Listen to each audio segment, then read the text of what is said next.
Thank you for joining again in the interdimensional Daf Yomi quantum spaceship. We are finishing we're on Daf B.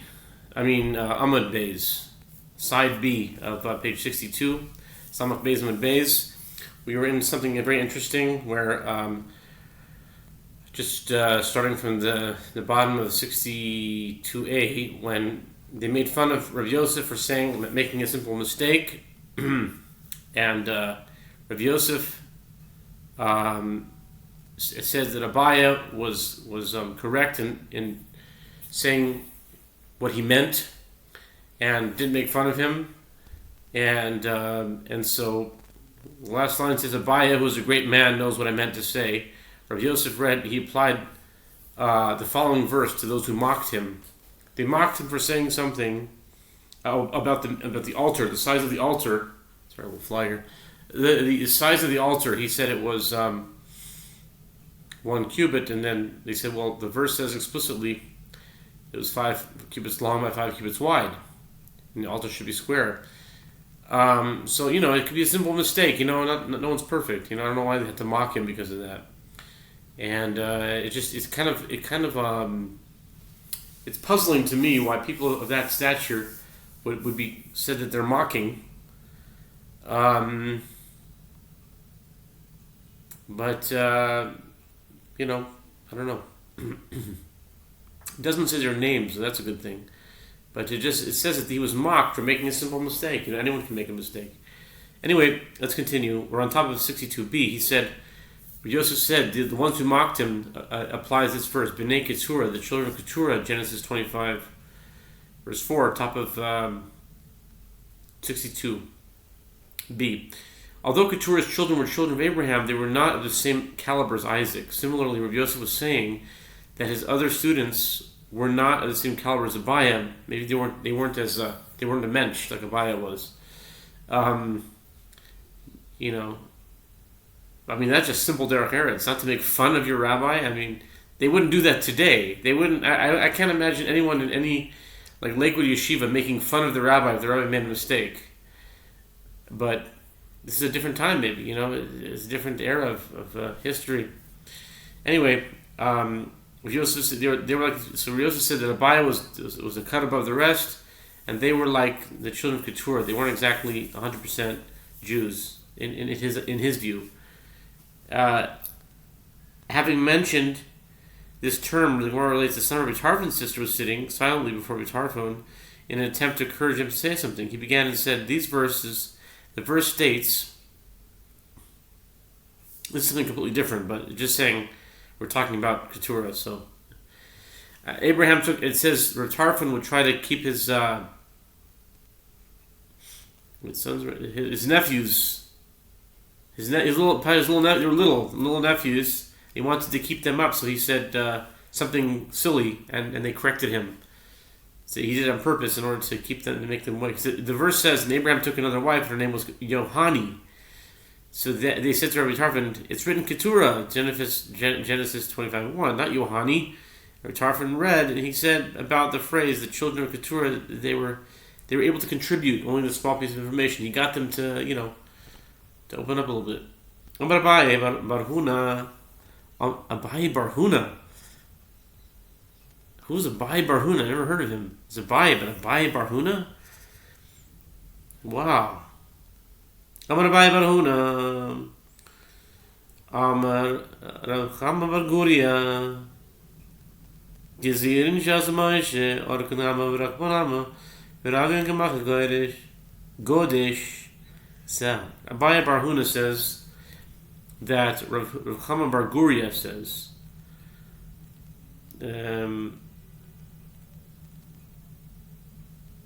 with regard to the logs that Moses prepared for the mitzvah of burning wood upon the altar, their length was a cubit and their width was a cubit, and their thickness was like that of a leveler, a kind of flat stick used to remove the excess grain heaped on top of a container that holds 1 se'ah.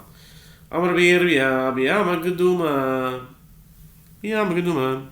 Amar Rav Yosef and Avaynu Litanya al Ha'etzim Asher al Heshvi al Mizbeach Shelo Yehu Eitzim yoitzim min mizbeach klum. Rabbi Yirmiyah says the length and width of the logs mentioned were measured with a shortened cubit.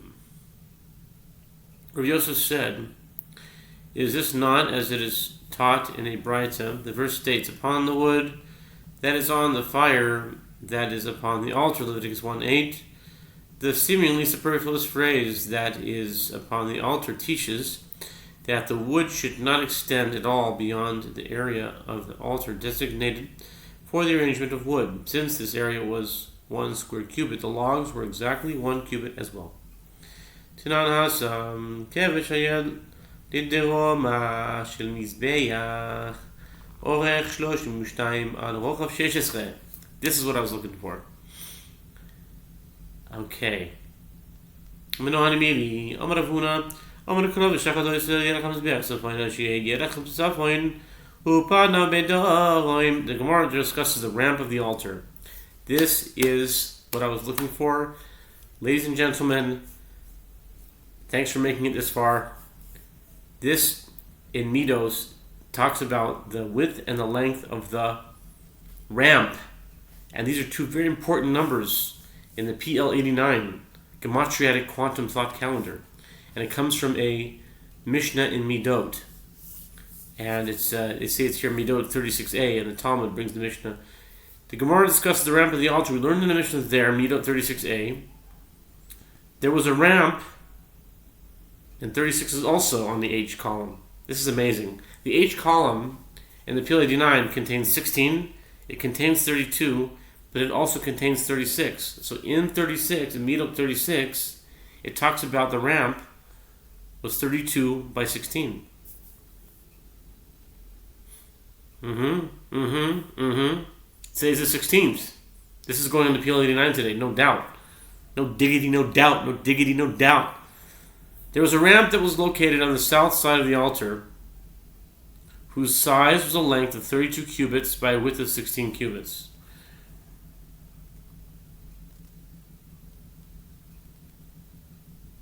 The Gemara asks, from where are these matters derived? Meaning, from where is it derived that the ramp is on the south side of the altar? Rav Huna said, the verse states, "And he shall slaughter it on the side of the altar northward." Leviticus 1:1. This teaches that the altar's length, Yerach, should be located in the north, and its face, meaning the front of the altar where the priests ascend to it, should be in the south. The verse likens the positioning of the altar to a person who is lying down flat, in which case, if his legs are to the north, his face is to the south. Ema, Yerach b'tzafon v'ramadat b'tzafon, Amarabe Rami Gavra Apei, Amalei Abaye, Adirav Taritz Yotziv Gavra. The Gemara asks, why not say that its thigh should be in the north, and his face should also be in the north? Perhaps the verse is referring to a person sitting with both his face and his feet in the north. Rava said in response, place the man on his face, meaning the analogy is to a man who is lying down. Abaye said to him, on the contrary, sit the man straight up so that his face and his legs are facing the same direction. Amar le Ravu Aksiv, Tihabi Boyle Dimraba Raboi, Mikativ Meruba, Utamech Mikasiv Ravutz, Amar le Ravu Aksiv, Dimash Mehochi. Rava said back to him, it is written in a verse that the altar must be square, Ravua. Exodus 27 verse 1, which indicates lying down or crouching, as it is similar to the term ravutz, meaning crouching. Rovetz tachas matzao is one that comes to mind. Abaye challenges Rabbe, but this word is necessary to teach that the altar must be square. Rabbe holds it is written in the verse that the altar must be square, meruba. The verse specifically uses the form ravua in order to allude to the word ravutz, crouching. Abaye counters, according to your reasoning, is it written in the verse that the altar must be ravutz? Rava answers, it is written in the verse that the altar must be ravua, which is a term that indicates this, meaning that the altar must be square and indicates that, meaning that its positioning is comparable to that of a person who is lying down.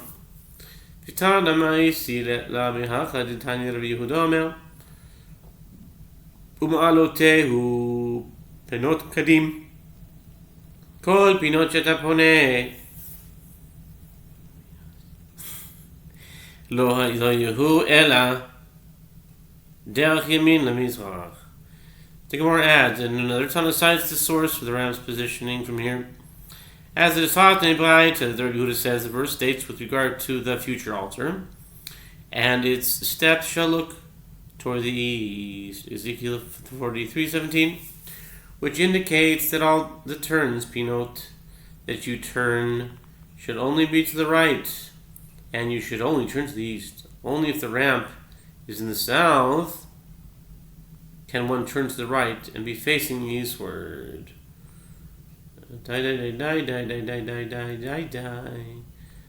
Facing eastward. Ve'ema small bizrach. Lo so gedaizer. The Tanya Rambam Yechizkiah or Yecheskel, in brackets it says, Yam Shasa Shloimoi Yechizkiah. The Steinsaltz renders it to be Yechizkiah and not Yecheskel. Okay. Yam Shasa Shloimoi Omed al Shnei Moso Bakal Shlosha Ponim Sefona ושלושים פונים ימה, ושלושים פונים נקבה, ושלושה פונים מזרחה. כל פינות שאתה פונה, לא יהיו אלא דרך ימין למזרח. The Gemara challenges.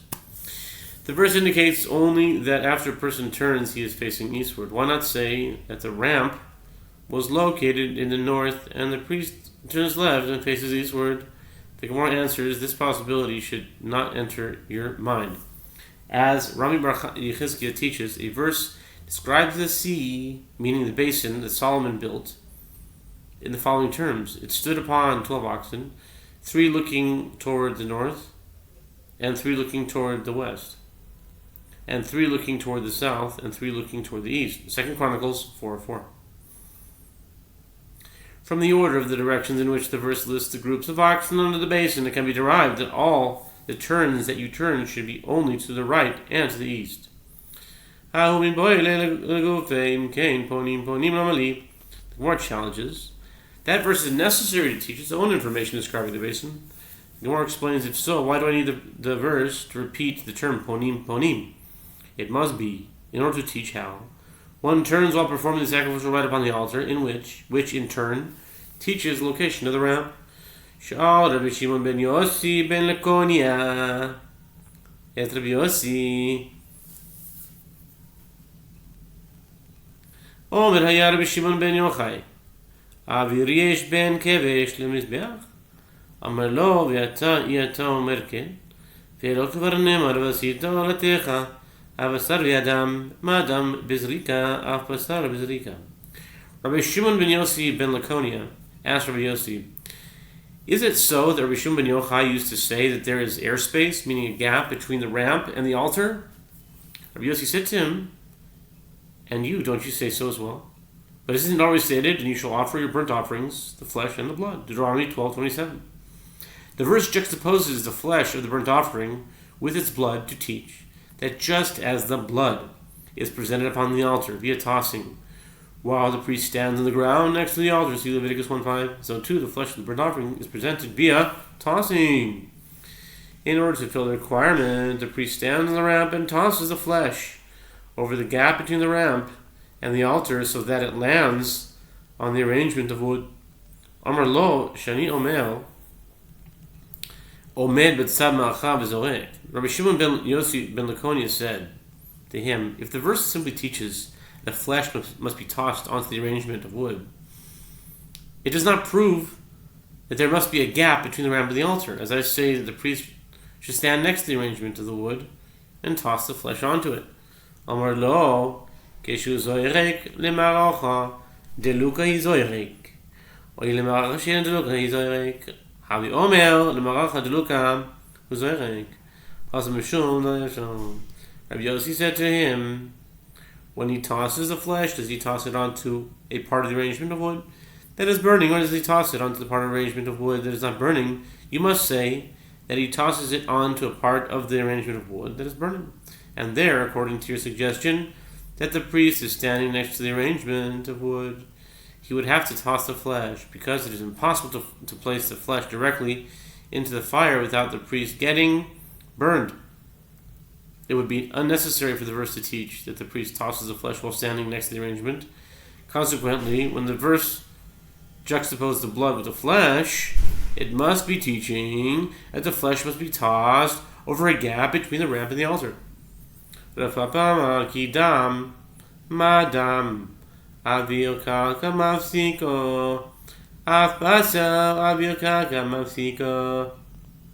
says the requirement that there be a gap between the ramp and the altar can be derived from this verse. Because the juxtaposition teaches that the flesh is like blood in the manner in which it is tossed. Just as with regard to the blood, there is space on the ground that interposes between the priest and the altar, so too with regard to the flesh, there is space on the ground that interposes between the priest and the altar. Meaning, he stands on the ground next to the altar and tosses the flesh onto the altar. Amar Rav Yehuda, Shnei Kavashim Katanim, Yotzim min hakevesh. שבהם פונים ליסוד ולסובב ומובדלים מן המזבח ומלא נימה משום שנאמר סביב. ורבי אבאו אמר רבוע. The Gemara continues discussing the ramp. Rabbi Yehuda says there were two small ramps protruding from the main ramp that led to the altar, on which the priests could turn to the base of the altar and to the surrounding ledge of the altar. They were separated from the altar by a hairbreadth, because it is stated round about, Leviticus 1:5. With regard to the altar, this indicates that nothing is attached to the entire perimeter of the altar.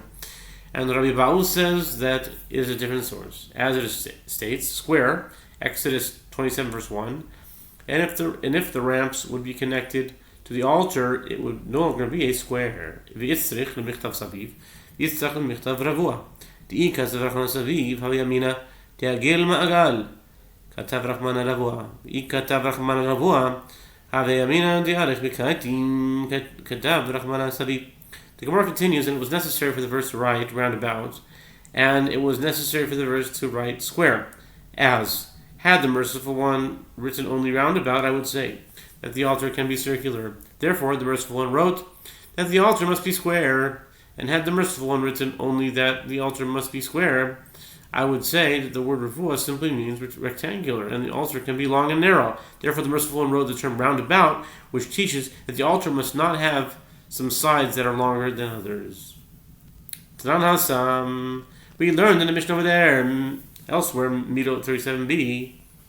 Tanan Hasam, Akevesh, V'mizbeach Shishim Mushtayim. 62.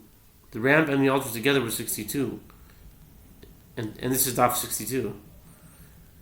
Nice. We